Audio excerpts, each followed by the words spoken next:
तो मैथिली शरण गुप्त फिर जो है अपने हिसाब से अपने अपने चेहरों को चुनेंगे, तो मैथिली शरण गुप्त में और बाकी राजनीतिक पार्टियों में कोई फर्क ही नहीं रह जाएगा।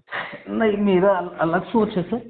कैसा है कि हमको पूर्ण विश्वास है कि आपका जो भी निर्णय होगा वो सही रहेगा, नहीं, लेकिन क्योंकि वो निर्णय आपके आप अंदर मैथिली शरण गुप्त को क्यों देना चाहते हैं? वो निर्णय यदि इसीलिए एक देना एक मिनट चाहते एक मिनट एक मिनट जी। यदि वो निर्णय हम मनोज कुमार मिश्रा जी को उनकी मेहनत को देना चाहते हैं, और हमने अपने मॉडल में ये भी इनबिल्ट किया है कि मनोज कुमार मिश्रा यदि दुष्ट निकल जाएंगे, यदि आज के राजनेताओं जैसे ही निकल जाएंगे, तो भी वो हमारे 21 लक्ष्य और 5 मौलिक अधिकारों के साथ कुछ गड़बड़ी करने की स्थिति में ही नहीं है। वो मंत्री बन जाएंगे तब भी गड़बड़ी करने की स्थिति में नहीं है, और वो मॉडल भी शायद मैंने आपको समझाया है।